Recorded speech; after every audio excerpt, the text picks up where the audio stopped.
अस्सलाम वालेकुम दोस्तों, मैं हूं फरहान अहमद और आप देख रहे हैं मेरा यूट्यूब चैनल। दोस्तों आज हम मैल्कोलम ग्लेडवेल की किताब आउटलायर्स के ऊपर रोशनी डालेंगे। आउटलायर्स एक बहुत उम्दा किताब है। हमारे यहाँ बिलुमूम कामयाबी के तजिए को बहुत आसान लिया जाता है, मगर हकीकत में कामयाबी के अवामिल जिन पर हमारे यहाँ जिक्र किया जाता है, कामयाबी और उसके अवामिल उससे कहीं ज्यादा पेचीदा हैं। ग्लेडवेल ने उस किताब में कई लोग जो कि बहुत कामयाब हुए या नाकाम हुए उन पर गैर रिवायती अंदाज में तजिया किया है। हमारे यहाँ कामयाबी के जो दो अहम टूल्स समझे जाते हैं वो है टैलेंट और जहानत का होना है, जबकि ग्लेडवेल के मुताबिक मौके, अपॉर्चुनिटी और विरासत लेगेसी ज्यादा अहम होती है जो इंसान को कामयाबी से हमकिनार करती है। किताब के आगाज में ग्लेडवेल ने पेंसिल्वानिया के एक कस्बे का जिक्र किया है जहाँ पर रहने वाले लोगों में 65 साल की उम्र से पहले तक दिल का मर्ज नहीं पाया जाता। इस रिवायती अंदाज में तजिया किया जाए तो हम कहेंगे कि ये लोग अपनी खुराक के हवाले से मुहतात रहते होंगे और वर्जिश उनका मामूल का हिस्सा होगी। मगर दिलचस्प बात यह है कि उस कस्बे के आसपास के जो कस्बे थे वहाँ के खाने पीने और रहने सहने में कोई फर्क नहीं था। जब गहराई में जाकर देखा गया तो मालूम हुआ कि इस कस्बे के समाजी माहौल बुनियादी वजह थी जो कि इंतहाई दोस्ताना था। वहाँ पर रहने वाले लोगों के दरमियान मोहब्बत व दोस्ती थी। वहाँ 20 से ज्यादा तंजीमें काम कर रही थी जो वहाँ पर किसी किस्म के तनाजात को जन्म नहीं लेने देती थी। बिलखुसूस तबकाती तकसीम के हवाले से वो हसास थी। ये वो बुनियादी अवामिल थे जिसकी वजह से इस कस्बे में रहने वाले बाकी कस्बों की बनिस्बत खुश थे और दिल के मरीज नहीं बनते थे। ये एक मिसाल है जो कि ग्लेडवेल की इस किताब में है और उसके साथ कई और मिसालें देकर इन अवामिल को डिस्कस किया है जो कि इस कामयाबी के नीचे छुपे हुए होते हैं। इसमें एक दिलचस्प वजह पैदाश है। कई लोग पैदा ही ऐसे आइडियल वक्त पर होते हैं जो उनको सपोर्ट करता है। अमेरिका के कई अरब पतियों का मुसन्निफ ने जायजा लिया तो देखा उसमें ज्यादातर की पैदाश 1831 से लेकर 1840 के दरमियान हुई है। 1860 में अमेरिका में सनती तरक्की उरूज पाती है तो ये लोग उसका सबसे ज्यादा फायदा उठाते हैं क्योंकि ये उनके कारोबार का आगाज होता है। दोस्तों ग्लेडवेल के मुताबिक इंसान की कामयाबी में उसका पस मंजर, वो घरेलू माहौल, वालिदैन, दोस्त, अहबाब, समाज और उसकी माली हैसियत, ये सब बातें बहुत अहम चीजें हैं जिनको नजरअंदाज करके हम कभी भी दुरुस्त तजिया नहीं कर सकते। कई लोग इंतहाई ज़हीन होने के बावजूद जिंदगी में आगे नहीं बढ़ सकते और कई लोग कम जहानत के साथ भी इंतहाई कामयाब होते हैं। इस सब में उस इंसान की लेगेसी का रोल बहुत अहम होता है। दोस्तों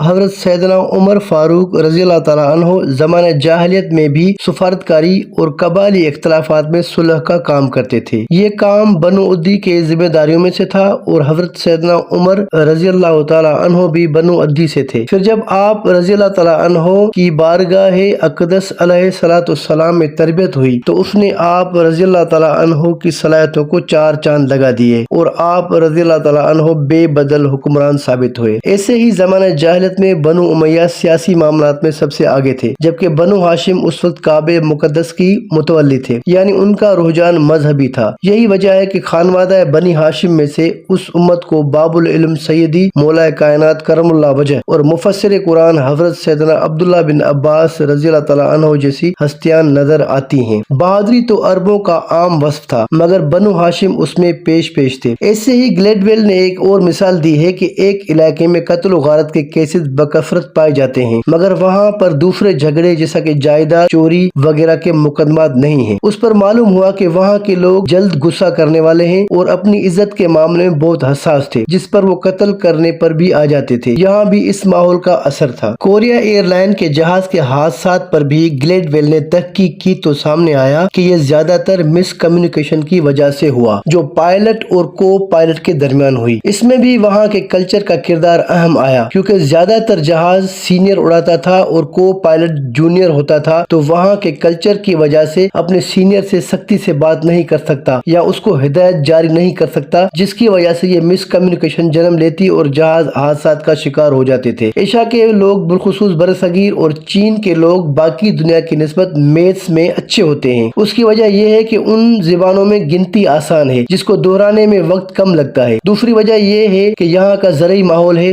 यहाँ का किसान बाकी दुनिया से ज्यादा मेहनती और फसलों की काश्त और उनकी कटाई में दिनों का हिसाब बहुत अहम होता है जिसको ये हर वक्त पेश नजर रखते हैं, तो हिसाब एक तरह से उनकी घुट्टी में पड़ा हुआ है। आखिर में ग्लेडवेल ने अपने खानदान की कहानी बताई कि कैसे जमैका में होने वाले मुजाहरों और فسادات کے بدولت وہاں پر برطانوی حکومت کو تعلیمی ادارے قائم کرنے پڑے جس سے اس کے خاندان نے بر وقت فائدہ اٹھایا۔ کامیابی کو اینالائز کرنا ایک پیچیدہ عمل ہے، اور جب ہم یہ کہتے ہیں کہ عروج و زوال امر ربی ہیں تو رب العالمین کے فیصلے کے سطحی انداز میں دیکھ کر درست نتائج تک نہیں پہنچا جا سکتا۔ دوستو، یہ کتاب موٹیویشنل اسپیکرز کے فریب سے دور کرنے میں بھی شدید مددگار ثابت ہو سکتی ہے۔ کتاب کی مثالیں امریکی لوگوں اور ماحول کے متعلق تھیں جن کو میں نے اپنے انداز میں یہاں فٹ کرنے کی کوشش کی ہے۔ ہو سکتا ہے کہ میری دی گئی مثالیں مصنف کے نتائج فکر سے میل نہ کھاتی ہوں۔ دوستو، امید کرتا ہوں کہ ویڈیو آپ کو اچھی لگی ہوگی۔ دوستو، مجھے کمنٹ میں ضرور بتائیے گا، اور اگر آپ میرے چینل پر نئے ہیں تو میرے چینل کو سبسکرائب کر دیجئے اور بیل کے آئیکن کو دبا دیجئے تاکہ مزید ایسی انفارمیٹیو ویڈیوز آسانی کے ساتھ آپ تک پہنچ سکیں۔ دوستو، دوسری ویڈیو تک کے لیے اللہ حافظ۔